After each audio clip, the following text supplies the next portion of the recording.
In this Illustrator tutorial, I'll show you how you can create the head of a screw in a realistic and flat design style.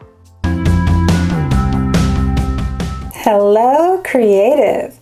It's your graphics girl of graphicsgrrrl.com. That's graphics with PH and S, girl with no I and 3 R's. And I'm here to help you design your brand. Okay, well the first move is to create our shape, and we're going to do that with the ellipse tool. You'll create a circle, and if you like, you can hold down not only the shift key when you create the ellipse to create the circle, but you can also add in the option key to draw it from the center out. By default, your colors might look like this, having a white fill and a black stroke. So we are going to hit X on our keyboard to toggle the stroke to the front in order to remove that stroke. If you hit X on your keyboard again, brings you back to having the fill in the front. Since this first one is in flat design, all we need is one solid color. Here in our swatches panel, I'm just going to create a basic gray tone. All right, so we're almost there. Believe it or not, in flat design, things are on purpose kept very simplistic. For this next and final step, we're going to come to our line tool and we're going to remove the fill and add a stroke of white. Now for this last step, it might be easier for you to go into outline or wire view mode with Command or Control Y. You can get to this by coming to View and toggling your preview on and off. So in wire view here, you can see that the center of my object has the little X that you see there. So what we're going to do is we're going to click down in the upper left-hand corner and drag across to our lower right. Ideally, we would want to intersect the center of our circle here, but that's okay if you don't hit it. We can always move it into place. So, clicking on the line in the upper left-hand corner, dragging down to the lower right. Before you let go, go ahead and hold the Shift key. If you hold the Shift key, it conforms it to a 45-degree angle. The goal here will be to try to hit the line on the right-hand side so it's not too short and not too long. You want to hit that line right there. So if you want to try this a few times, you can go ahead and zoom in so you can see exactly where you're working. But with that, you can choose the selection tool by hitting the V letter on your keyboard for its shortcut and try to move it into place. An interesting thing here happens in that the line may be shorter at its thickest part than it was, or maybe you just need to move it into place. So what I'm trying to do here is make sure that it's not extending past the circle, but that it is in fact long enough. So another way to do this would be to select both objects by clicking on the artboard and dragging into both, and then coming to your Align panel. When you choose that, you could choose to horizontally and vertically align those two objects. So for example, if I had this way off here like that, selecting both, center, and center. Now, for sure, it's in the dead center of that object. And the only other thing you want to double check is ideally you would want that line to extend the edge of that circle. So you might want to take your zoom tool with Z on your keyboard and zooming in and just going ahead and clicking on that line, holding Shift to maintain its proportions and extend it out. So double clicking the hand on the toolbar brings you back to fit to screen view, and you can come down here with your zoom tool one more time. In the lower right hand corner, you can see there what I'm doing with the zoom tool is to make a box around that precise area that I want to zoom in at. That's one way that you can use the zoom tool. Many times you'll just click in to zoom on an object or hit the Alt or Option key, and you can see that the zoom tool changes to a minus sign inside of that tool to back out. I generally don't use the zoom tool for these purposes though, because I prefer the Command or Control plus for zooming in, or to zoom out, Command or Control minus. When I want to zoom in just on an object, that's when I generally will use my zoom tool. creating that small box around it. So clicking on that line, if I wanted to scale away from a point, I can choose the scale tool and reset the center of that object to be in the upper left-hand corner. Now, when I zoom in on the lower right-hand side, choosing my scale tool one more time, when I hold the shift key down and I'm pulling away, it's hitting that line exactly because I'm scaling away from this point up here. So all of that is to say, if you want to come on back to Command or Control Y to see the preview, you basically will have a line that intersects a circle. We want that line, of course, not to have any fill. We're going to do a white stroke, but we need the stroke to be fairly thick. Here in the options menu at the top, you could use the spin dial to keep increasing it, or you could just type in that field 10 point. The thickness of your line, regardless of the point size, will be contingent upon how large your circle is. So don't get caught up in the amount or thickness of the stroke. We just want that screw head to look something like this. FYI, you could use the same shape, making a copy of it by dragging it over with the Alt or Option key down. And instead of a fill on this, you could do no fill. And I'll say black stroke, making that point size fairly thick at like 10. And that white stroke that we had that went across, well, you can make that stroke black. And look, you have like a no icon. You can put a cigarette illustration inside here and it would be no smoking. So whether you're using strokes or fills, this is a very basic common shape. And all it was one line and one circle. But this is what they call a fairly basic or flat design look. And it's good for icons such as no smoking. But what if you wanted to make this shape look a little bit more photorealistic? Go ahead and select both that circle and the line one more time. And grabbing it by its center, go ahead and drag it over, adding in now your Alt or Option key.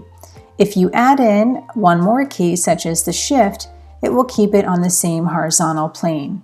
And when you let go, you have a copy.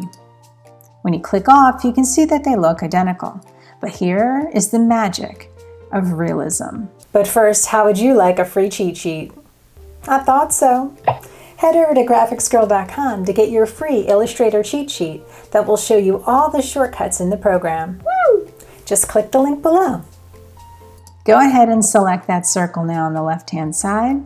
I'll go ahead and zoom in so we can focus in on this one.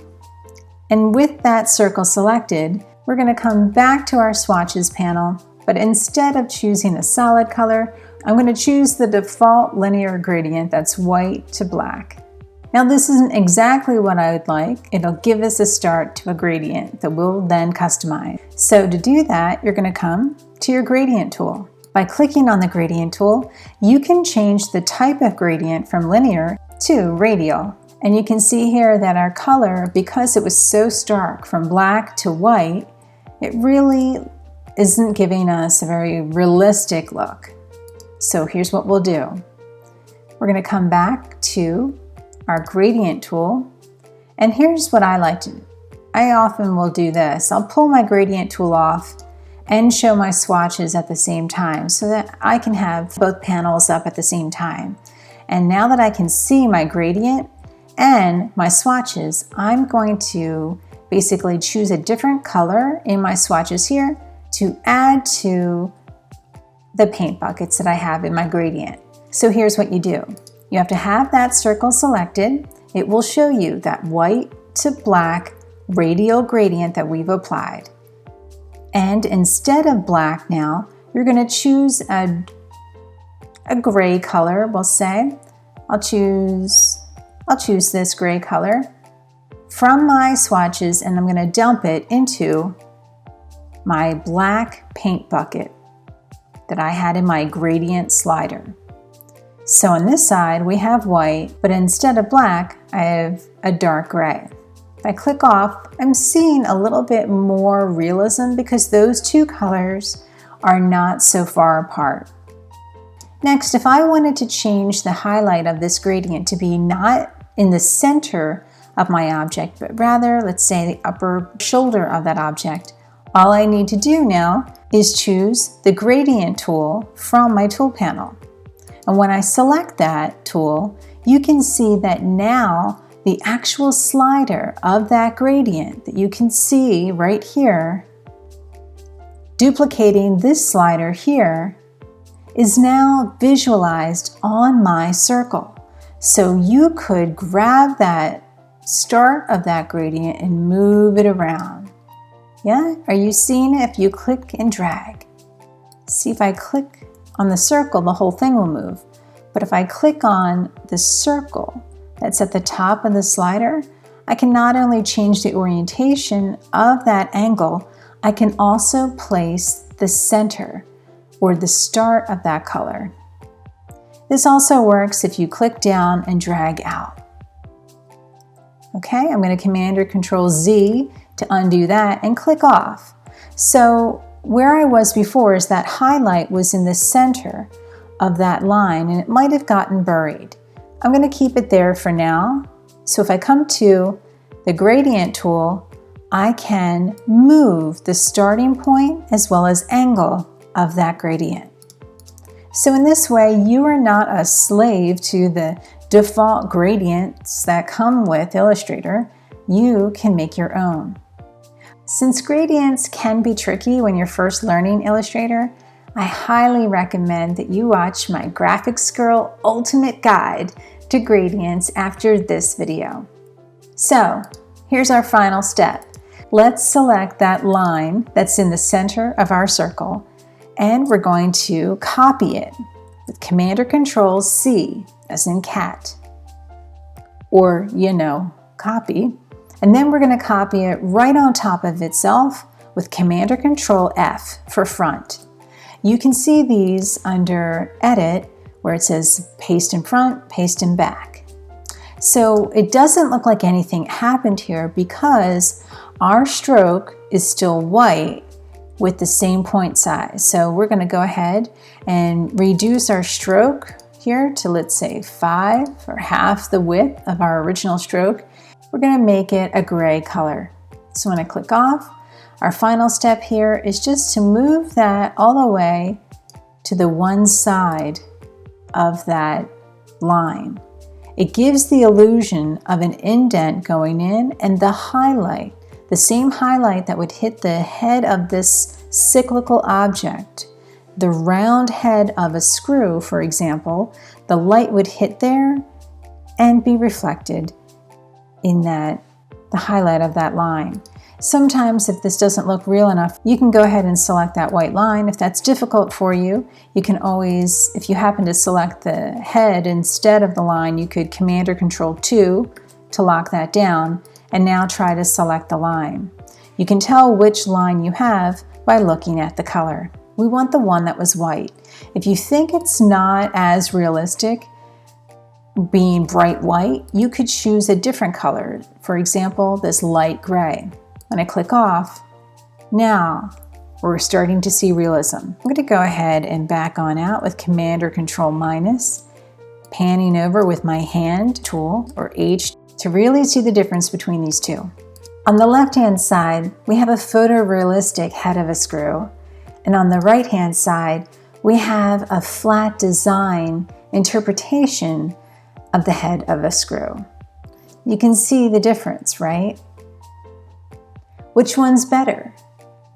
Tell me in the comments below which one you like better. I'm a graphic designer, not an illustrator, and in general, back in my day, photorealistic illustrations were where it's at.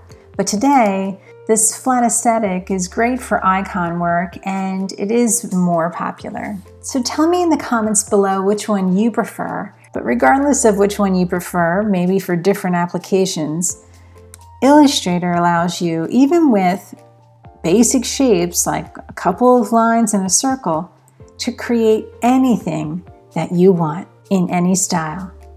If you found this video helpful, give it a like. share it with your friends, and please subscribe to my channel. And don't forget, for free marketing, branding, and design resources, head over to graphicsgrrrl.com. That's graphics with PH and S, girl with no I and 3 R's.